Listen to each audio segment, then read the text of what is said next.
আমি ভুলে গেছি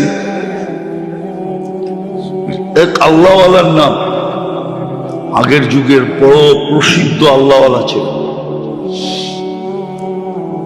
তো ওনার বাড়ির পাশেই এক ব্যক্তি থাকতো যে কবরস্থানের কবর খোদাই করে। তো কবরস্থানের কবর খোদাই করত। তো একদিন ওনার মনে উঠছে যে দেখি আমার বাড়ির পাশে যখন, ওকে জিজ্ঞাসা করে দেখি ও যে কবর খোদাই করে এই পর্যন্ত কোনো আশ্চর্যজনক কাহিনী দেখছে কিনা। হয় না? আপনারা জানবেন না, যারা রাত দিন ড্রাইভ করে, গাড়ি চালায়, যারা এগরে বলে ডিস্ট্রিক্ট ড্রাইভার, ওদের কাছে মাঝে মাঝে অনেক ধরনের কাহিনী শুনতে পাওয়া যায়। ওরা রাত বেড়ায় গাড়ি চালায়, তো আর জঙ্গল মঙ্গল ছোট চাপা সব দিক দিয়ে চালাইতে হয়, ঠিক না? তো ওদের কাছে মাঝে মাঝে কাহিনী শোনা যায়। উনিও বলতেছে আমিও কাহিনী শোনার জন্য ওর কাছে গেলাম, যে ও তো কবর খোদাই করে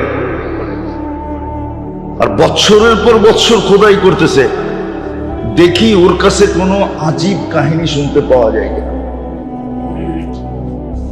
একদিন যে জিজ্ঞাসা করছে, ভাই তুই তো কবর খোদাই করিস, তুই এই জীবনে কোনো আশ্চর্য কাহিনী দেখছস গুরুস্থানে?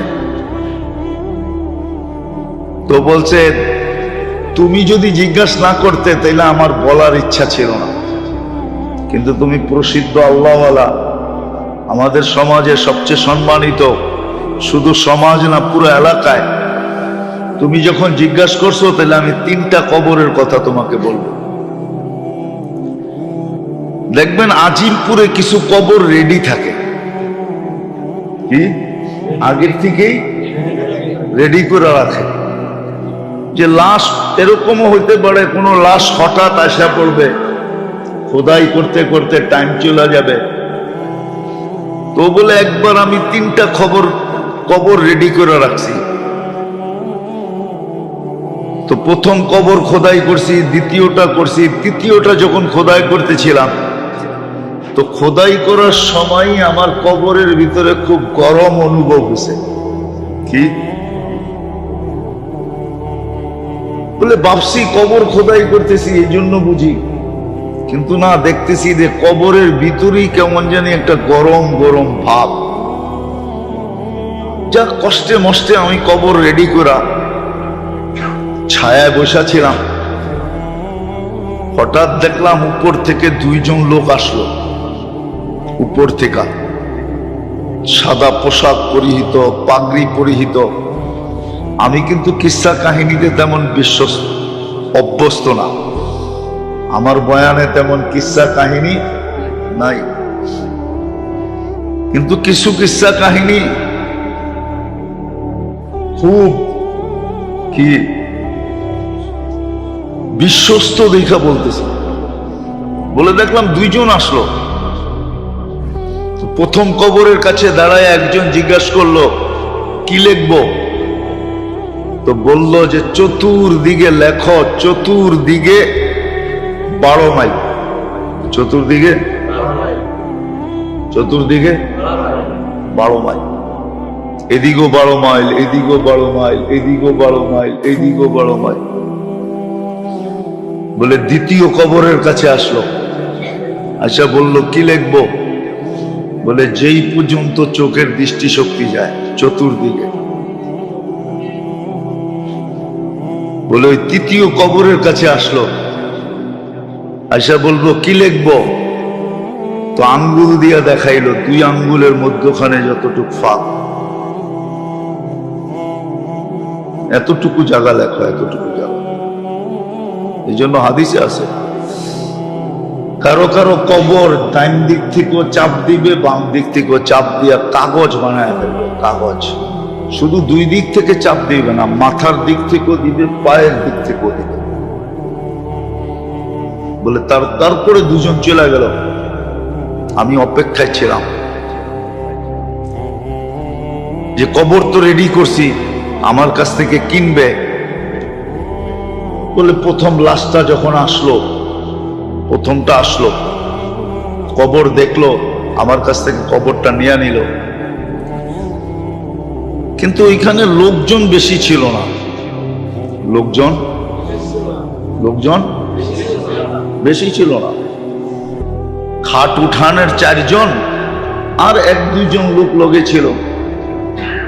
আমি জিজ্ঞেস করলাম, ভাই দাফন কাফনে তো লোকজন অনেক আসে, একবারে গরিব মানুষ তো, একবারে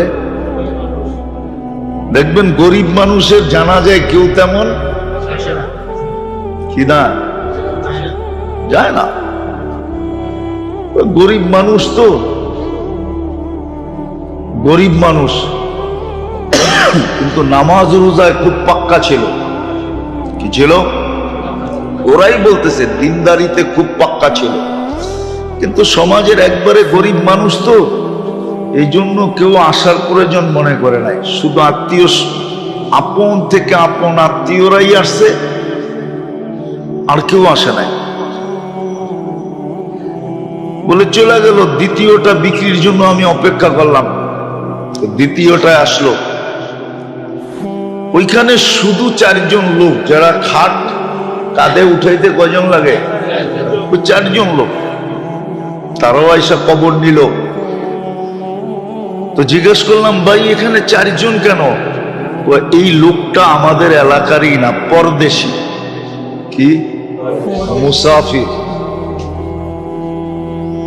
মুসাফির, কিন্তু লাশ তো দাফন করতে হবে, এই জন্য 4 জনই আসছে। আর মুসাফির ও পরদেশীও এরকম যে এর কাফন দাফনের ব্যবস্থার জন্য চান্দা করতে হয়েছে।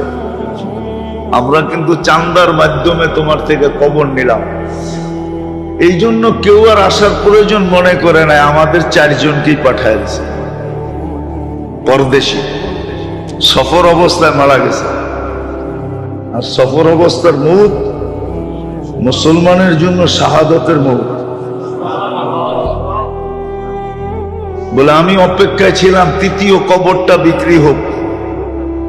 বলে তৃতীয়টার সময় যখন দেখলাম, তো দেখলাম যে লোক আর লোকে লোকারণ্য একটা লাশ নিয়ে আসতেছে। লোকে লোকারণ্য, লোকে লোকারণ্য।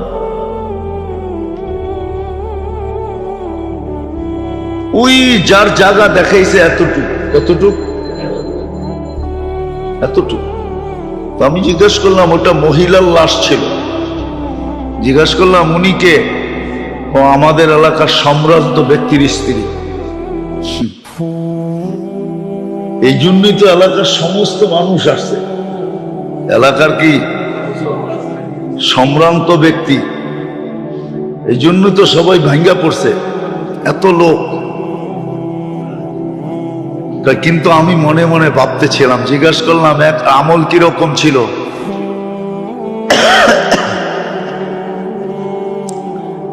বললো সম্ভ্রান্ত ব্যক্তির স্ত্রী, সম্ভ্রান্ত ভাবেই চলতো। কি কি সম্ভ্রান্ত ভাবে চলা বোঝেন না? মনে হয় বোঝেন না। কি কি বোঝেন? যেমন আজকে সম্ভ্রান্তরা চলে, এরকমই চলে, ঠিক না? এটাকেই ফ্যাশন মনে করে, এটাকেই কি মনে করে? খোলা মনের মানুষ মনে করে, কালচার, কত শব্দই তো আছে, ঠিক না? তো বলে কবর দিয়ে চলে গেল। তো আল্লাহওয়ালাকে বলতেছিল যে আমার জীবনে এই 3টা কবর আমি আমার স্বচক্ষে দেখছি।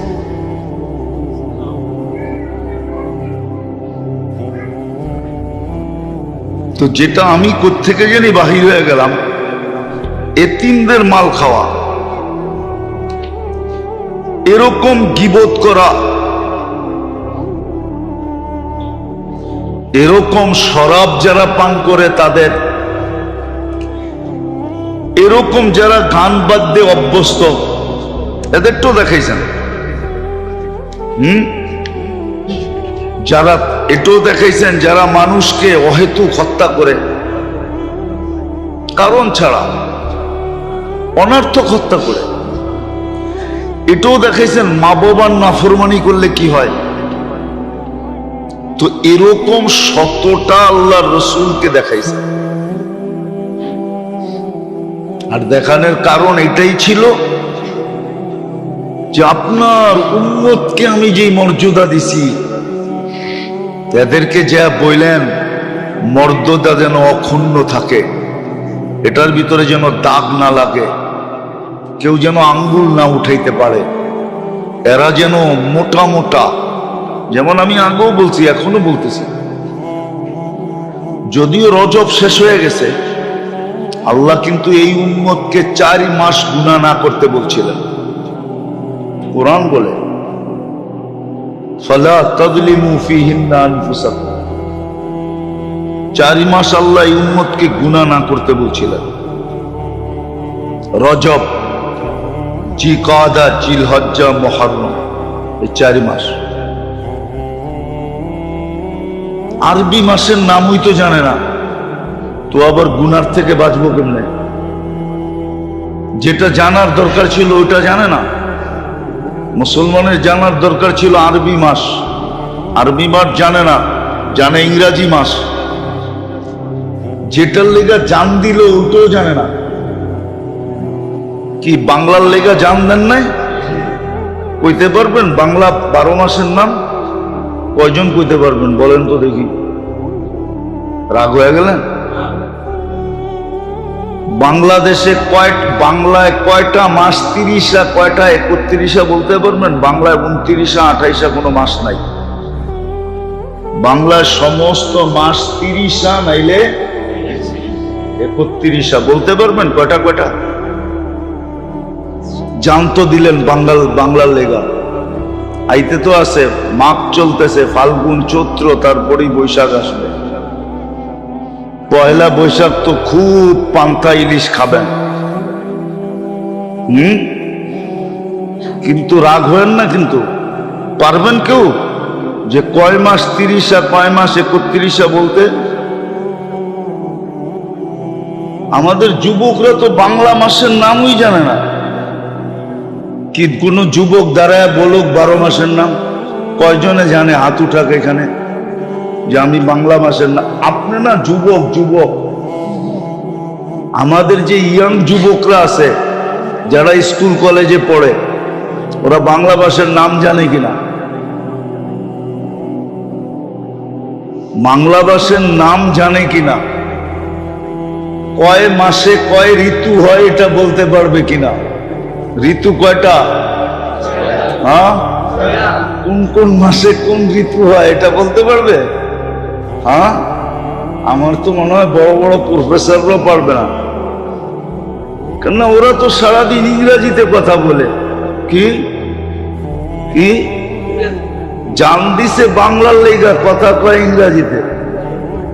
হ্যাঁ, কি তাহলে ভাষা দিবসটা বাদ দিয়ে দিলেই হয়? অ্যাসেম্বলিতে দাঁড়ায় দেখবেন ইংরেজিতে কথা বলে, বাহিরে দেখবেন বক্তৃতা দেওয়ার সময় ইংরেজি কয়।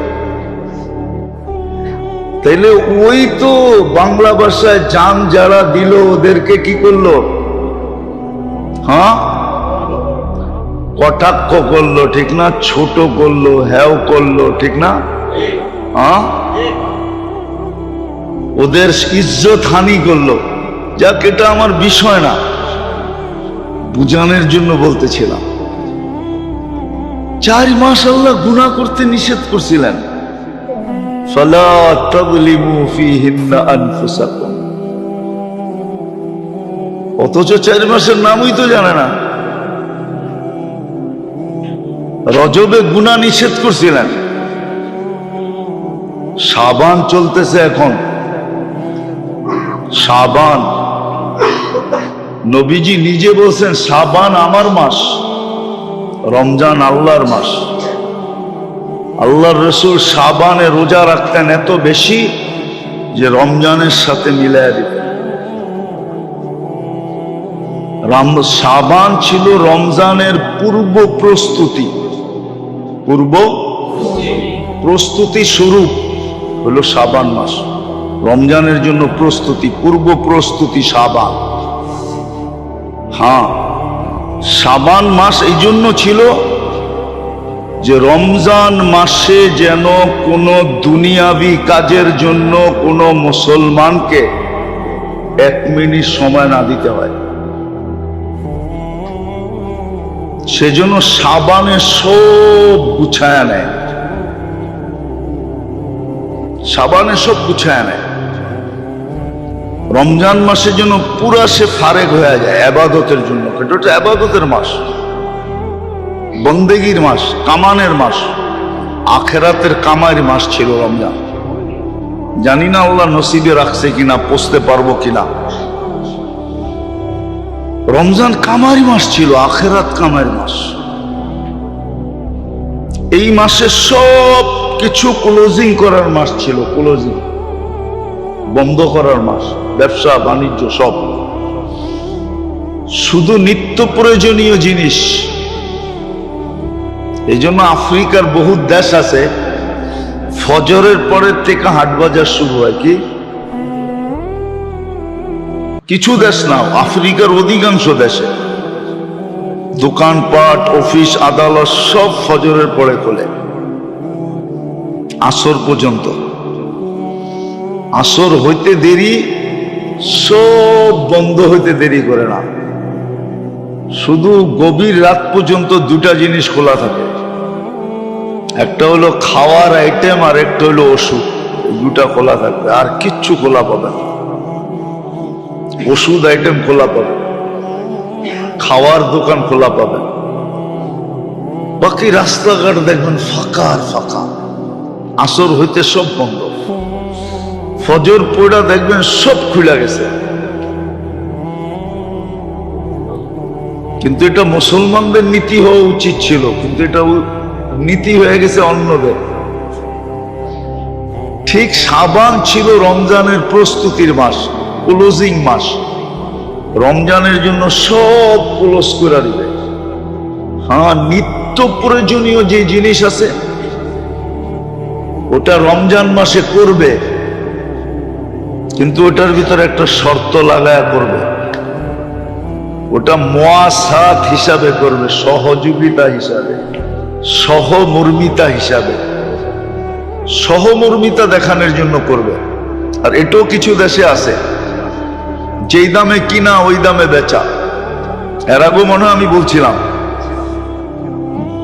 আফ্রিকার অনেক দেশে আছে, গরিব গরিব দেশ, রমজান মাসে যেই দামে কিনে ওই দামে বেচে, 1 টাকাও লাভ নেয় না। জিজ্ঞাসা করলে কয় সহমর্মিতা, মুআসাত বলে আরবিতে, সহযোগিতামূলক। এই জন্য আমরা বিক্রি করি, আর কোনো লাভ নেই না, কোনো লাভ নেয় না। যেই দামে কিনা ওই দামে বিক্রি। তো ও যখন সহমর্মিতা দেখায়, সহযোগিতা দেখায়, তো ক্রেতাও বলে তোর জান্নাতের দরকার আছে, আমারও তো দরকার আছে। তুই তো যেই দামে কিনলি ওই দামে বেচা জান্নাত বানায় নিলি, নিজেকে জাহান্নাম থেকে মুক্ত করে নিলি, আমি কি দিয়ে করব? তো সে তাকে সহযোগিতামূলক হাদিয়া দেয়। কি দেয়?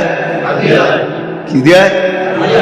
1 টাকার জিনিসে দেখা যায় 4 আনা হাদিয়া দেয়, 8 আনা হাদিয়া দেয়। আবার কেউ 1 টাকার জিনিসে 1 টাকাই হাদিয়া দেয়।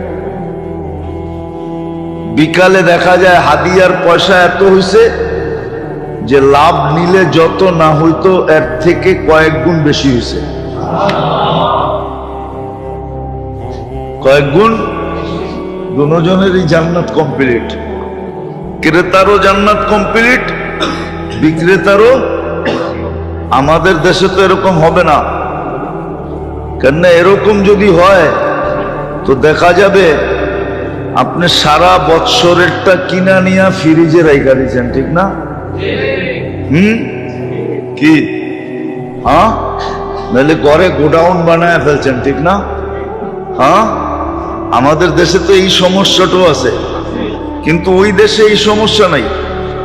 প্রয়োজনের থেকে 1 ছটাক বেশি নিবে না, কিন্তু আমাদের দেশে যদি হয় না, তাহলে পুরা দোকান যে কিনা ফেলাইব, তুই বাইর লটাকা যা। হ্যাঁ, ও নিজেই ওই দোকানে বইয়া 3 গুণ দামে বেচা শুরু করব। আমাদের স্বভাব তো এরকম। হ্যাঁ, কিন্তু আবার করতে করতে হইতে পারতো, করতে করতে হইতে পারতো। ওটার একটা যুক্তি আছে, তরতিব আছে, যদি কেউ করতে পারে। কিন্তু করে নাই বা করতেছে, হয়তো আছে কোথাও, খুঁজলে পাওয়া যাবে। একবার আমি খবর পাইছিলাম ফরিদপুরে যে আছে। যেমন মনে করেন এলাকা ভিত্তিক, আমাদের এই গলিতে 25টা বাড়ি। কয়টা? এই 25টা বাড়িওয়ালারা মিলা করছে রমজানের জন্য যে আমাদের যত জিনিস লাগবে দৈনন্দিনের, আমরা শ্যামবাজার থেকে কিনা আনবো, যেই দামে কিনা আনবো ওই দামেই প্রত্যেক বাড়িতে সাপ্লাই দিব। যার যতটুক লাগবে শুধু আমাদেরকে লিস্টি দিয়া দিব, তাইলে এটা সম্ভব। সোসাইটির ভিতরে যদি কেউ তৈরি হয়ে যায়, একটা গ্রুপ তৈরি হয়, জামাত তৈরি হয়, যে আমাদের এখানে দৈনন্দিন যাটা লাগবে ওটা আমরাই কিনবো, আর যার যতটুক লাগবে অতটুকুই কিনবো, ডেলি আমরা আনবো, আর সবার বাড়িতে নিজ ইচ্ছায় সাপ্লাই দেব। এটা করলে সম্ভব। নাহলে আমাদের দেশে যেরকম আছে ওরকমই থেকে যাবে। তো যেটা বলতেছিলাম, মেরাজে নিয়ে যাওয়ার কারণ এটাও ছিল যে এই উম্মতকে বুঝানো তোমরা বড় সম্মানিত।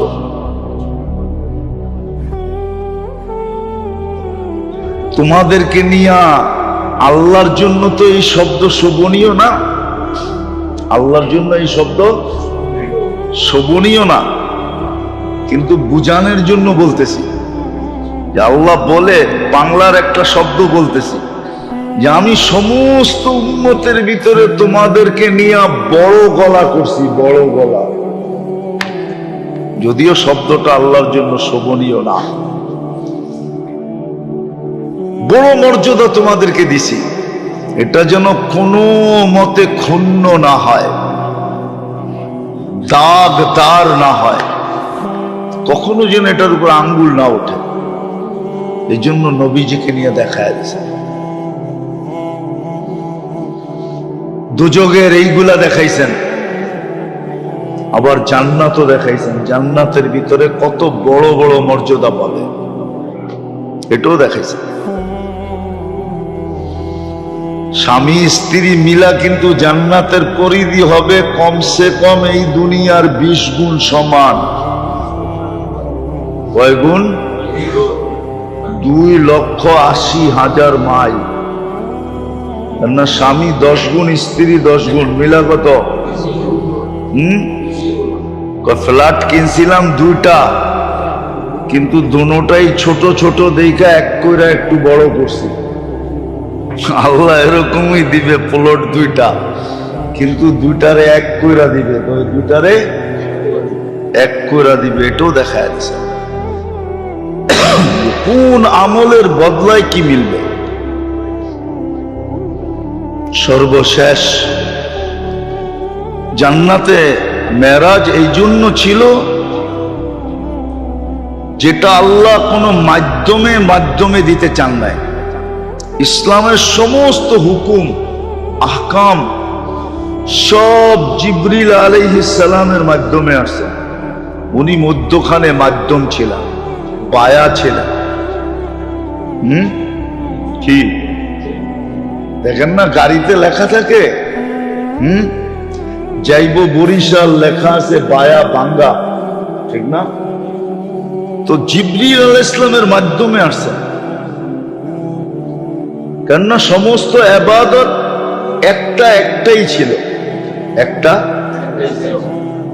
কিন্তু আল্লাহ নামাজের ব্যাপারে কোনো মাধ্যম রাখতে চান না। কেননা নামাজ একটা না, নামাজ তো একটার বদলায় কয়টা? 100টা, একটা 100টার সমান। এই জন্য নামাজ দেওয়ার জন্য আল্লাহ মাধ্যম রাখতে চান নাই, যে এখানে মাধ্যম রাখতে চাই না। বন্ধু, আপনি উঠা চলে আসেন, এটা হ্যান্ড টু হ্যান্ড দিতে হবে।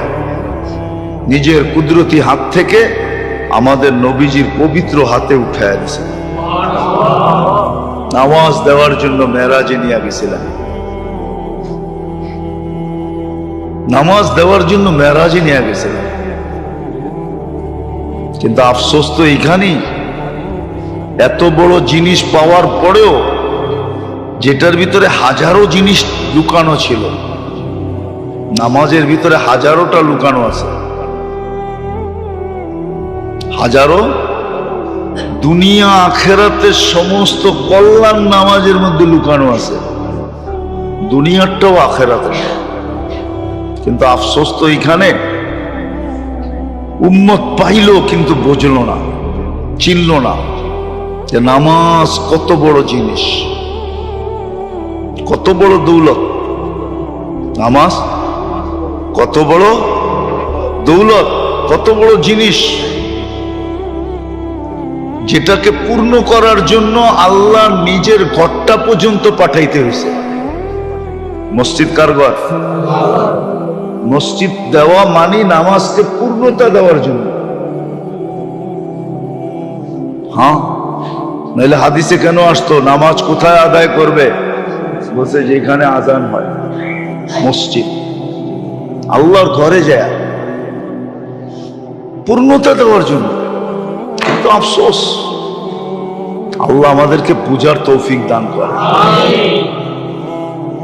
উম্মতের সব ছেড়া দিল, উচিত ছিল না নামাজ ছেড়া দেওয়া, উচিত ছিল।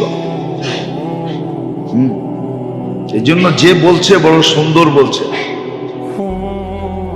যে বলছে সে খুব সুন্দর বলছে। বিজাতি সমস্ত নেকের কাজ করতে পারে, বিজাতি সমস্ত, কিন্তু নামাজ পড়তে পারে না। ও নামাজ পড়লে আর ওর জাতি উঠে ওর জাতি মেনে নিবে না। রোজা রাখতে পারে, হাজারো মানুষ রোজা রাখে, কোন ধর্ম নাই যে ধর্মে রোজা না আছে। ও হিন্দু করে যে জিজ্ঞেস করবেন বৎসরে ওগো রোজা আছে, তাঁতিবাজার যে জিজ্ঞেস করেন ওদেরও রোজা আছে। সব জাতির ভিতরে রোজা আছে, জাকাত আছে। আপনি আর কয় টাকা দান করেন? হ্যাঁ, আমি একজনের নাম বলবো, ওরে যে জিজ্ঞেস করে দেখেন, চিনবেন হয়তো। অনেকে দক্ষিণ অঞ্চলে গেলে চিনবেন। অমৃত ভান্ডার আছে একটা প্রতিষ্ঠান, অমৃত ভান্ডার, দক্ষিণ অঞ্চলে বেশি চলে। ওর কনজুমার আইটেম আছে। বরিশালে ঢুকার আগে ওর বিরাট বড় ফ্যাক্টরি আছে। ও হিন্দু। বরিশালে যে জিজ্ঞেস করে দেখেন ও কিরকম দান করে, কিরকম দান দক্ষিণা করে যে জিজ্ঞেস করে দেখেন। ও হিসাব কইরা কইরা দান করে, হিসাব কইরা কইরা, হিসাব কইরা দান করে। আপনি তো 2.5% দিতে চান না, ঠিক না? কয় পার্সেন্ট? আপনারা জানেন বুদ্ধিস্টরা কয় পার্সেন্ট মালের যাকাত দেয়? বুদ্ধিস্ট চিনেন? বৌদ্ধ যা মালয়েশিয়ায় জিজ্ঞেস করে দেখেন। আমি জিজ্ঞেস করে বলতেছি আপনাদেরকে, না যাই না, মুখস্থ বলতেছি না। মালয়েশিয়া যে জিজ্ঞেস করে দেখেন। হ্যাঁ, বৌদ্ধরা বৌদ্ধ জাতির সহযোগিতা করার জন্য প্রত্যেক ধনী বৌদ্ধ 10% জমা দিতে হয়, 10% মালের। আপনি তো 2.5% দিতে চান না। তো সমস্ত নেক কাম করতে পারে, কিন্তু নামাজ, উম্মত যদি একটা কাজ শুরু করত, নামাজ। আল্লাহ আমাদেরকে বুঝার তৌফিক দান। আমিন। ওমা আলাইনা ইল্লাল বালাগ।